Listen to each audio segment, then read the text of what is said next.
Alors bonjour, comme je le fais après chaque conseil exécutif, je vais vous présenter le compte-rendu de la réunion du conseil exécutif du 12 décembre 2019. Alors les points à l'ordre du jour étaient fort nombreux puisque pas moins de 142 points étaient inscrits à l'ordre du jour.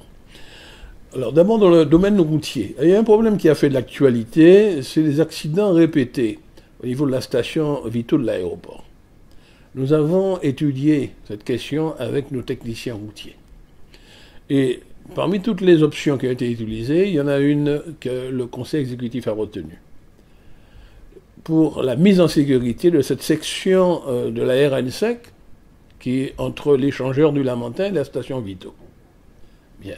Et nous avons retenu le projet qui prévoit de fermer l'accès à la station là où elle se trouve, à partir du domaine public routier, et de recommander aux propriétaires de la station de faire un accès sur le domaine aéroportuaire. C'est-à-dire qu'il y a une voie qui permet d'arriver à l'aérogare, un deuxième accès, de faire plutôt là.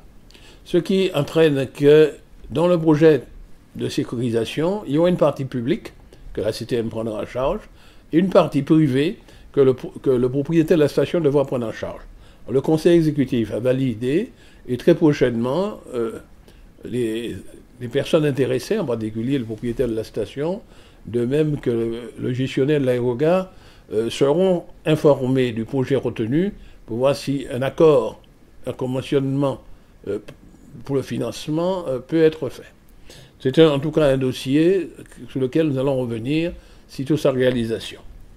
Dans le domaine de la formation professionnelle, nous avons eu à traiter une dizaine de dossiers, ce qui a représenté des décisions d'aide en faveur d'abord de demandeurs d'emploi qui font leur formation en Martinique, 17, des travailleurs du secteur privé, des salariés du secteur privé, 7, et bien également 7 du secteur de la fonction publique, pour lesquels la CTM donne des compléments de financement pour leur formation qu'ils réalisent en Martinique. Et puis il y a des demandeurs d'emploi qui ne trouveront pas de se former en place en Martinique, ont bénéficié par le canal de la convention que nous avons passée avec la DOM d'une prise en charge. Cela représente un effectif de 11 demandeurs d'emploi qui doivent prochainement partir pour se former en France. Le domaine du développement économique, là aussi les dossiers étaient nombreux, puisque nous avons étudié 64 dossiers, ce qui a conduit le conseil exécutif à attribuer des subventions d'investissement à 17 entreprises du secteur des services et du commerce. Et également, nous avons attribué des subventions au titre de l'aide à l'emploi à 48 entreprises, ce qui permettra à ces entreprises d'embaucher au global, au total, 57 nouveaux salariés. Parmi ces salariés, il y a 2 jeunes cadres. Donc nous avons contribué à créer, dans le cadre d'un dispositif qui s'appelle Pépinière Jeunes Cadres, 2, et également pour le dispositif d'aide à l'emploi des seniors, là nous avons attribué des aides pour l'embauche de 3 seniors, c'est-à-dire des demandeurs d'emploi de plus de 50 ans, et qui peinent à être recrutés. Toujours dans le domaine du développement économique, nous avons attribué une subvention au titre de soutien aux actions collectives à une association qui s'appelle Fort-de-France Cœur de Ville. C'est pour une action menée par cette association qui s'appelle Décembre en ville. Dans le domaine de l'agriculture, nous avons eu à examiner 7 dossiers pour lesquels les financements de la CTM étaient demandés. 3 dossiers portés par la Frédon. Alors, la Frédon, je rappelle, c'est la Fédération régionale de défense contre les organismes nuisibles de Martinique. Alors, les 3 projets sont, le premier, c'est un projet pour la pérennisation des outils diagnostiques phytosanitaires. La Frédon peut faire des analyses pour les exploitants agricoles pour connaître l'état sanitaire de l'exploitation. Un deuxième projet concerne la diversification et la valorisation des productions fruitières. Et un troisième projet, c'est pour la sauvegarde des agrumes en Martinique, parce qu'il y a de nouvelles attaques de nuisibles contre les champignons en particulier, des bactéries qui attaquent les plants d'agrumes, orange, citron. Donc la Frédon nous a présenté un projet que nous avons accepté de financer pour la sauvegarde des agrumes en Martinique. Toujours dans l'agriculture, nous avons accordé des aides à l'investissement pour des agriculteurs qui veulent moderniser leur exploitation agricole, également à l'association des agriculteurs bio pour leur participation au salon biotech et aux assises de la bio. Ceci dans le cadre des actions d'aide à la promotion des produits agricoles. Et puis, nous avons retenu de soumettre à l'Assemblée de Martinique, dans une prochaine plénière, un projet d'une nouvelle convention pour modifier les objectifs du plan de relance passé avec la coopérative Caraïbes Melonnier. Donc c'est pour la promotion, le développement de la plantation de melons dans le sud de la Martinique.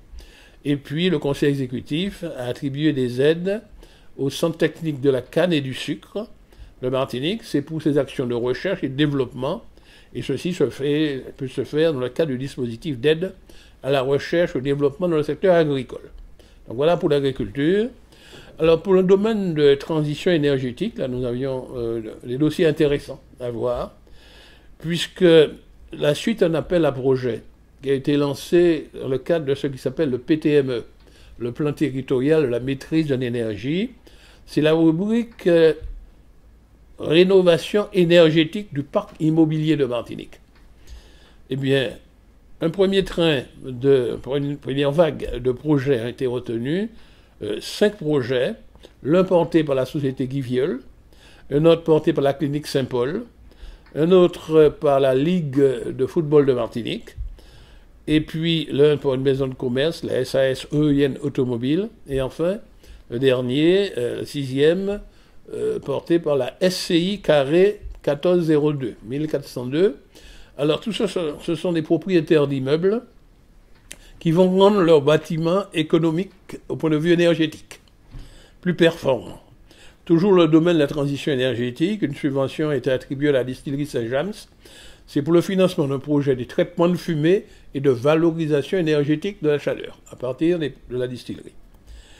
Toujours dans le domaine de transition énergétique, il y a un promoteur immobilier, Duval Développement Caraïbes, qui a sollicité une aide pour la construction d'une résidence à haute performance énergétique, une résidence de 32 logements de location libre, de collectif, qui est une construction qui est en cours à la Pointe des Sables, qui est un quartier de Fort-de-France. Alors toujours dans le cadre du programme territorial de la maîtrise d'énergie, le Conseil exécutif a proposé l'attribution de subventions pour la rénovation de l'éclairage de stades sportifs pour un premier groupe de 5 communes. Nous espérons que d'autres communes suivront. Alors ces communes sont 15 pilotes, c'est pour l'éclairage du stade de football Omer-Combrel. Les 3 îlets, c'est pour leur stade municipal. Le François, c'est pour le stade d'honneur de la ville. Chelcher, c'est pour un terrain de handball municipal, qui est c'est le stade d'honneur de handball. Et enfin, Rivière-Salée, c'est pour rénover l'éclairage du stade municipal de Courbaril. Cet éclairage sera performant fait à partir de lampes LED. Je dois dire que le Conseil exécutif a déjà donné l'exemple, puisque au moment où nous parlons, nous sommes en train d'achever la rénovation de l'éclairage du stade Louis Achille, qui est la propriété de la CTM.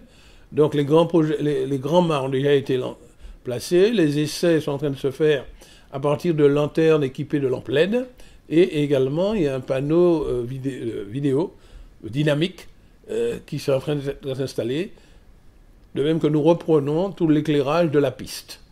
Et tout cela avec une installation d'énergie moderne, peu dévoreuse d'énergie. Bien, c'est dans le cadre du PTME. Dans le domaine du tourisme, nous avons eu à examiner une douzaine de dossiers. Alors d'abord des dossiers d'aide à la création ou au développement d'activités d'entreprises du secteur du tourisme, soit ce sont des entreprises qui font l'hébergement touristique ou les entreprises tournées vers le nautisme, puisque il y a une branche qui se développe, une activité qui se développe, qui sont les balades nautiques, puisque la Martinique étant une île, là, il y a un gisement économique de richesse très important qui est la mer. Donc, enfin, des entreprises qui se tournent vers la mer. Donc, nous avons aidé 12 projets. Dans le domaine des fonds européens, là aussi, les dossiers étaient nombreux. Nous avons examiné 17 dossiers, 10 dossiers dans le secteur agricole, donc des entreprises qui ont reçu des fonds du FEADER et de la CTM. Dans le domaine du FEDER, le Fonds européen de développement économique, associé à des fonds de la CTM, 3 porteurs de projets. Et pour le FEAMP, le Fonds européen des affaires maritimes et de la pêche, malheureusement, il n'y avait qu'un seul dossier. C'est un marin-pêcheur du Sud, des Anses d'Arlé. C'est au titre du plan de compensation des surcoûts pour la production. Je rappelle qu'il faut que nos amis marins-pêcheurs sollicitent davantage ce FEAMP. Les fonds sont là pour eux et ils peuvent bénéficier en fonction du volume pêché, s'ils en font la déclaration, d'aide européenne pour le surcoût lié à la production. Dans le domaine social, là aussi les dossiers étaient nombreux. Alors, le Conseil exécutif a approuvé une proposition de modernisation du dispositif cadre des portages de repas aux personnes âgées. Après un audit, un examen de ce qui a été fait sur le dispositif, ce dispositif mérite d'être modernisé pour améliorer la qualité du service. Donc très prochainement, un nouvel appel public à projet sera lancé pour choisir donc des partenaires. Autre point qui va être soumis à l'Assemblée, c'est la proposition de prolonger le programme d'insertion par l'accompagnement social et professionnel des publics en difficulté, qui nous allons le prolonger jusqu'au 31 décembre 2020. Il devait s'arrêter au 31 décembre 2019 et nous allons le renouveler jusqu'au 31 2020 parce que ce programme peut être financé à hauteur de 75% par le Fonds social européen. Donc ce sera intéressant de le prolonger pour en faire bénéficier au public en grande difficulté. Toujours dans le domaine social, nous avons attribué des subventions à 3 associations. C'est pour la mise en œuvre des ateliers et chantiers d'insertion. C'est un dispositif qui permet de mettre en activité des personnes éloignées de l'emploi, qui sont chômeurs de longue durée, soit des bénéficiaires du RSA, soit des non-bénéficiaires. Ces subventions accordées à ces 3 associations nous permettront de remettre en activité, remettre en emploi, au travail, donc 96 bénéficiaires. Toujours dans le domaine social, le Conseil exécutif a approuvé la proposition d'accorder des subventions à 2 communes, la commune du Lorrain et celle des Anses d'Arlé. C'est pour le financement du fonctionnement de leurs maisons de service au public, les MASAP. Toujours dans le domaine social, nous avons retenu les propositions d'accorder des subventions au titre des actions collectives de prévention à destination des personnes âgées et pour des actions individuelles de prévention. Donc 6 porteurs de projets. Ces porteurs de projets sont l'association CNEL, l'association Squal Club, le service de médiation sociale, le centre hospitalier de l'Eau-Caraïbe, du Haut-Carbet, l'association AMAF et l'association Eau Martinique, qui ont présenté des actions qui ont été retenues en faveur des personnes âgées et pour aussi faire des actions individuelles de prévention pour toujours ces personnes âgées. Le Conseil exécutif a accordé des subventions à la Ligue contre le cancer, c'est pour l'organisation du 10e édition des Relais pour la vie, qui s'est déroulé ce mois-ci d'ailleurs, au début du mois. Également, une autre société, la société Parole et Images, qui a proposé de réaliser des vidéos pour diffuser le portrait de 7 travailleurs en situation de handicap. Et ceci s'est fait dans le cadre de la Semaine européenne pour l'emploi des personnes handicapées, 2019. Et comme nous le faisons à chaque conseil exécutif, nous avons examiné le cas sous la base de rapports de nos services sociaux, des secours à attribuer à 15 familles qui sont en situation de précarité, et ceci au titre de l'action sociale facultative, donc 15 familles. Dans le domaine du logement, les dossiers étaient là nombreux, puisque nous avons examiné 34 dossiers, ce qui nous a conduit à approuvé l'attribution de subventions à 4 sociétés immobilières qui, au global, vont construire des logements neufs, nouveaux. 579 logements, répartis un peu sur plusieurs communes de la Martinique, 579 logements, plus un local commun résidentiel.